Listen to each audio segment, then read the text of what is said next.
औराई विधानसभा आखिर क्यों दिलचस्प बनी हुई है इस वक्त, क्योंकि यहाँ पर अभी फिलहाल बीजेपी का कब्जा है। बीजेपी के विधायक रामसूरत राय यहाँ पर चुनाव जीत चुके हैं। इस बार सीट शेयरिंग के तहत ये सीट किसे जाएगी और उधर महागठबंधन की तरफ से किस तरह इस सीट को हासिल करने की कोशिश की जाएगी। मुजफ्फरपुर जिले में औराई विधानसभा सीट आती है, वहां का मिजाज क्या रहा है, रंजन जी से समझते हैं। रंजन जी, औराई सीट का मिजाज क्या रहा है? फिलहाल तो बीजेपी का कब्जा है, लेकिन ये सीट का मिजाज क्या कहता है? क्या यहाँ कैंडिडेट या पार्टी बदलते रहे हैं मतदाता, या फिर किसी एक पर भरोसा करते रहे? या देखिए, अगर आप औराई सीट को देखें तो यहाँ पर जीतने वाला दल जो है वो बदलते रहा है, लेकिन एक खास बात अगर आप औराई सीट को स्कैन करें तो दिखता है कि यहाँ कांग्रेस को उतनी सफलता नहीं मिली है और जो सोशलिस्ट विचारधारा है वो यहाँ पर जो है ज़्यादातर हावी रही है, क्योंकि जो 15 चुनाव मैं यहाँ देख रहा हूँ उसमें सिर्फ कांग्रेस जो है 2 बार इस सीट को जीतने में कामयाब रही है। बीजेपी ने 2 बार ये सीट जीती है और बाकी टाइम कभी जेडीयू, कभी जनता पार्टी, कभी जनता दल, कभी आरजेडी ने जो है ये सीटें जीती है। जेडीयू ने 3 बार ये सीट जीती है, जनता पार्टी ने 3 बार ये सीट जीती है, जनता दल और आरजेडी ने 2-2 बार ये सीट जीती है। बीजेपी को भी 2 बार यहाँ से सफलता मिली है, 2010 और 2020 में, और कांग्रेस को 2 बार यहाँ से सफलता मिली है और एसएसपी 1 बार यहाँ से जीतने में कामयाब रहा है। तो ये चीज़ें बताती हैं कि यहाँ पर कांग्रेस का वो दबदबा नहीं रहा। लेकिन आप एक और चीज़ जो है यहाँ पर देखती हैं कि ये जो सीट है, आमतौर पर जब आप मुजफ्फरपुर की बात करती हैं तो वहाँ पर भूमिहार वोटर्स जो हैं वो डोमिनेटिंग दिखते हैं, और जब आप औराई विधानसभा को देखती हैं तो आपको ये दिखता है कि 1977 में गणेश यादव यहाँ से चुनाव जीते थे, गणेश प्रसाद यादव, और उसके बाद से अगर आप देखिए तो सिर्फ यादव उम्मीदवार ही यहाँ से चुनाव जीत सका है और गणेश प्रसाद यादव खुद 6 बार जो है यहाँ से चुनाव जीतने में कामयाब रहे हैं। तो ये सीट इसीलिए पिछली बार आप देखिएगा कि जो यहाँ मुकाबला हुआ तो बीजेपी ने रामसूरत राय को उतारा जो कि यादव कैंडिडेट थे, लेकिन पिछली बार महागठबंधन ने अपनी स्ट्रैटेजी बदल ली, क्योंकि उससे पहले जब 2015 में चुनाव हुआ था तो आरजेडी के सुरेंद्र कुमार सिंह जो है वो चुनाव जीतते हैं, वो भी यादव ही हैं, सुरेंद्र कुमार यादव, वो जीतने में कामयाब हुए थे महागठबंधन से और उन्होंने अच्छी जीत दर्ज की थी 10,825 वोटों की। लेकिन 2020 में जब सीटों का बंटवारा हुआ तो आरजेडी ने अपनी सिटिंग सीट जो है वो भाकपा माले को सौंप दी, और जब भाकपा माले को उन्होंने सीट सौंपी तो यहां समीकरण बदल गए, और समीकरण इस तरह से बदले कि यहां पर भाकपा माले ने मोहम्मद आफ्ताब आलम को चुनावी मैदान में उतार दिया, और यहां पर आप कह सकती हैं कि थोड़ा पोलराइजेशन भी हुआ, और इस वजह से जो है बीजेपी इस सीट को 47,866 वोटों से जीतने में कामयाब रही। तो एक विशाल जीत, बड़ी जीत यहां पर बीजेपी के रामसूरत राय को मिली, और उसके अलावा यह भी हुआ कि जो सुरेंद्र कुमार यादव हैं जो कि आरजेडी से 2015 में जीते थे, वो भी बागी बन गए, वो भी चुनाव लड़े, हालांकि उनको वोट सिर्फ 8,351 आए, लेकिन उन्होंने भी चुनाव लड़ा। तो एक चीज यहां पर दिखती है कि जो यादव कैंडिडेट हैं वही चुनाव जीत रहे हैं, लेकिन जब आप यहां जातीय समीकरण देखने जाती हैं और जिस तरह से 1977 से हम देख रहे हैं कि यादव कैंडिडेट ही जीत रहे हैं। पहली बार पांडव राय जो हैं 1969 में औराई से जीते थे और वो यादव कैंडिडेट थे, तो पहले यादव कैंडिडेट जो विधायक बने औराई से वो बने 1969 में पांडव राय। और इसके अलावा जब आप बात करती हैं तो जो आखिरी भूमिहार के विधायक थे वो बने राम बाबू सिंह। कब बने? 1972 में।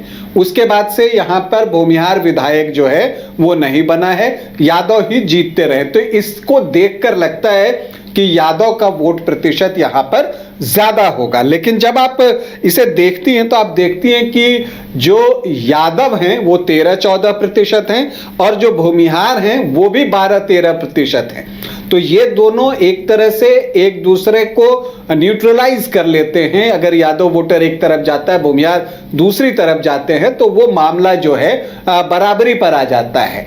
और यहां पर जो मुस्लिम वोटर्स हैं वो बहुत अच्छी संख्या में हैं, लगभग 18%, 17.9%। और यही वजह है कि भाकपा माले ने इस सीट पर मोहम्मद आफ्ताब आलम को चुनावी मैदान में उतारा। लेकिन यहां पर जो है एक स्ट्रैटेजिक मिस्टेक हुआ, या यहां लोगों को बीजेपी ये समझाने में कामयाब रही, एक ध्रुवीकरण भी हुआ और बीजेपी को ज्यादा वोट मिले। एक तो सुरेंद्र कुमार चुनाव जब नहीं लड़ रहे थे तो जितने यादव वोट हैं वो एक मुश्त रामसूरत राय के पक्ष में आ गए, तो यादव वोटर ने रामसूरत राय को वोट किया। इसी तरह से भूमिहार वोटर्स ने जो है वो भी रामसूरत राय को वोट किया। तो इनका प्रतिशत जो है इस तरह से एड ऑन होता चला गया। अगर आप जातीय समीकरण को देखें तो यहां पर जो एससी आबादी है वो 11.23%, मुस्लिम जैसा मैंने आपको बताया 17.9%, यादव 13 से 14% और भूमिहार भी 12 से 13%। यहां पर जो निर्णायक होते हैं वो होते हैं मल्लाह वोटर्स। उनकी संख्या यहां पर बहुत अच्छी है। इनफैक्ट जो पूरे आप मुजफ्फरपुर लोकसभा को देखें तो यहां पर जो मल्लाह वोटर्स हैं उनकी संख्या अच्छी है। वीआईपी पार्टी का असर यहां पर देख रहे हैं। और जी हाँ, ये हो सकता है। हालांकि आप ऐसे भी देखें तो जो मुजफ्फरपुर लोकसभा है वहां से राजभूषण चौधरी और आपको अजय निषाद के बीच ही टक्कर हुई थी। तो मुझे लगता है कि अब मल्लाह वोटर्स जो हैं वो निर्णायक होंगे कि वो किनकी तरफ जाते हैं। इसके अलावा ब्राह्मण भी यहाँ 6-7% है, राजपूत भी 2-3% है और वैश्य तो 10-11% है। और अदर्स ओबीसी ईबीसी को आप देखें तो 16-17% के आसपास हैं, जिसमें कि महतो जो हैं मंडल अच्छी संख्या में हैं, लगभग 3%। तो यहां पर कोयरी कुर्मी कुशवाहा वाला भी वोट है। तो जो जेडीयू से गठबंधन करने का बीजेपी को यहां पर फायदा होता है। तो जब आप जातीय समीकरण देखती हैं तो आपको लगता है कि बीजेपी की स्थिति यहां अच्छी है। जबकि एक तरफ माई इक्वेशन बनता हुआ दिखता है, क्योंकि मुस्लिम 18% और यादव अगर 13% हो जाए या 14% तो 32% का ये आंकड़ा पहुंचता है। लेकिन चूंकि बीजेपी यादव कैंडिडेट को लेकर पिछली बार आ गई थी तो यादव वोटों में भी एक सेंधमारी हुई। तो अब ये सोचना है कि पिछली बार तो माले ने मुस्लिम कैंडिडेट दिया, क्या इस बार ये सीट फिर से भाकपा माले को ही जाएगी या गठबंधन इस पर सोच विचार करेगा? या तो आरजेडी खुद इस सीट पर लड़े ताकि एमवाई जो उसका कॉम्बिनेशन है उसको वो इंटैक्ट कर सके, या जैसा आपने थोड़ी देर पहले कहा कि यहां से जो वीआईपी है मुकेश सहनी की पार्टी है उनको मैदान में जो है उतारा जा सकता है। और अगर मुकेश सहनी यहां पर मैदान में उतरते हैं महागठबंधन के अंतर्गत, तब वैसी परिस्थिति में जो मल्लाहों का 9-10% वोट है वो उनकी तरफ शिफ्ट हो सकता है और फिर जो मुस्लिम वोटर्स हैं 18% वो उनकी तरफ जा सकता है और फिर यादव वोटर्स के सहारे वो आगे की अपनी नैया पार कर सकते हैं। लेकिन यहाँ पर ये कह सकते हैं कि सब कुछ अब वीआईपी पार्टी पर डिपेंड करता है और मुकेश सहनी कभी भी पाला बदल सकते हैं, जो बिहार की राजनीति में इन दिनों चल रहा है। देखिए, अभी तो जिस तरह से मुकेश सहनी ने विश्वास दिलाया है उससे लगता है कि फिलहाल तो वो महागठबंधन के साथ है। वैसे राजनीति में बहुत राजनीति जो होती है वो बहुत डायनेमिक होती है, तो चीजें बहुत जल्दी जल्दी बदलती हैं। लेकिन फिल वक्त ये साफ है कि मुकेश सहनी महागठबंधन के साथ हैं और अगर चूंकि उनको आपको एकोमोडेट करना है तो उनको कुछ सीटें तो देनी पड़ेंगी ना, तो उसमें औराई क्यों नहीं, ये एक सवाल उनकी तरफ से हो सकता है।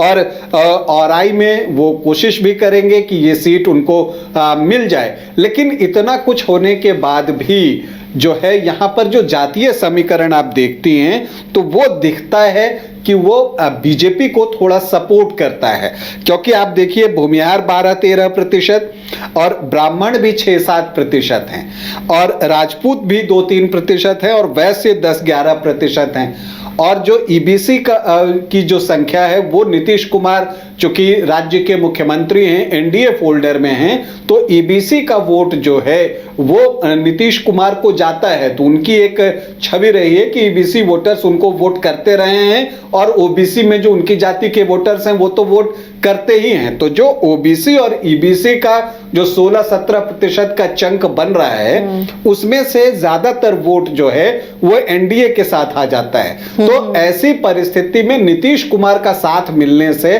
बीजेपी यहां पर और मजबूत हो जाती है।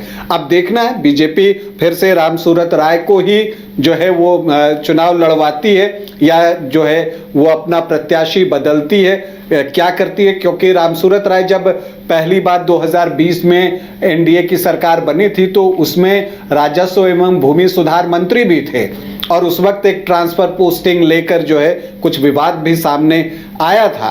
तो अब क्या उन्हें ही टिकट मिलता है, हालांकि वो पूरी तरह से सक्रिय हैं अपने क्षेत्र में, तो वो उन्हीं को टिकट मिलता है या प्रत्याशी बदले जाते हैं, ये देखना होगा। तो लेकिन एक चीज कंफर्म है कि यहां से बीजेपी चुनाव लड़ेगी। हाँ, गठबंधन की तरफ से कौन सा दल चुनाव लड़ेगा ये देखना होगा। लेकिन मुझे लगता है कि अगर आप आरजेडी, वीआईपी और भाकपा माले को देखें तो इसमें कमजोर कड़ी जो है वो भाकपा माले ही दिख रही है। यहां पर अगर आरजेडी लड़े या वीआईपी लड़े तो मुकाबला जो है वो करीबी बनाया जा सकता है। एक खास बात जो औराई विधानसभा के बारे में है जिसे कहे बगैर आप खत्म नहीं कर सकते, क्योंकि औराई विधानसभा जो है आपको जब बना तो वो 1967 में बना, लेकिन उससे पहले ये जो है कटरा विधानसभा के नाम से जाना जाता था। और वही अगर इसके क्षेत्र देखें तो औराई और कटरा प्रखंड के ही पंचायतें जो हैं वो इसके अंतर्गत आती हैं। लेकिन जब ये कटरा विधानसभा था तब यहां से साहित्यकार गेहूं और गुलाब जिन्होंने लिखी उनकी कहानियां हम सब ने पढ़ी है, राम वृक्ष बेनीपुरी ने औराई को रिप्रेजेंट किया है, इसका प्रतिनिधित्व किया है। तो ये इस सीट की एक बड़ी खासियत है जिसे बताए बगैर अगर हम औराई को समअप करें तो वो उचित नहीं होगा। तो वो यहां पर रहे हैं। तो जो औराई विधानसभा की सीट से जो बातें निकल कर आ रही हैं वो ये आ रही हैं कि कांग्रेस को यहां बहुत ज्यादा सफलता नहीं मिली है। सोशलिस्टों का यहां पर दावा रहा, सिर्फ अगर आप 2020 को छोड़ दें तब लेफ्ट और राइट की लड़ाई हुई, नहीं तो यहां पर समाजवादी विचारधारा के बीच ही कई बार तो वो कांग्रेस से लड़े और कई बार खुद से भी लड़े। तो ये जो है यहाँ के विधानसभा की एक खासियत है। यहाँ पर गणेश प्रसाद यादव की भी चर्चा करनी होगी, क्योंकि आप देखते हैं कि जो यादव जाति के वोट हैं वो 13-14% ही हैं, लेकिन 6 बार इस विधानसभा का प्रतिनिधित्व करना जो है वो हंसी मजाक की बात नहीं है। और लोग तो यहाँ तक कहते हैं कि ये गणेश प्रसाद यादव ही हैं जिन्होंने इस सीट पर यादवों के लिए एक रास्ता जो है वो बना दिया, क्योंकि 6 बार तो 15 बार में वो अकेले जीते हैं, 1 बार उनके पिता जीते हैं, तो 15 में 7 बार तो उनके परिवार के पास ये सीट रही और उसके बाद जो है ये चीजें आगे बढ़ी हैं। तो अब 2025 में ये देखना है कि क्या मुकाबला जो है एम और वाई के बीच में होगा जैसा 2020 में हुआ था, या वाई और वाई के ही बीच में होगा जैसा कि उससे पहले कुछ चुनावों में हमें देखने को मिला है, या फिर ये यादव और भूमिहार के बीच एक लड़ाई जो है वो औराई विधानसभा में हमें देखने को मिलती है। तो कुल मिलाकर आप देखें तो जो औराई विधानसभा का चुनाव है वो बहुत रोचक होने जा रहा है और इस सीट पर सबकी निगाहें रहेंगी। चलिए, तो ये औराई का इतिहास था, औराई का रिकॉर्ड था। गोल जहां 27 वर्षों के सफर में 17,000 से भी अधिक छात्रों ने डॉक्टर एवं इंजीनियर बनकर भरे सफलता की ऊंची उड़ान, जहां साधारण छात्र भी असाधारण सफलता प्राप्त कर बना रहे इतिहास। दूरदर्शी शिक्षाविद श्री विपिन सिंह के मार्गदर्शन में मेडिकल एवं इंजीनियरिंग के लाखों छात्रों के लिए आशा की किरण के रूप में गोल्ड रिजल्ट फैक्ट्री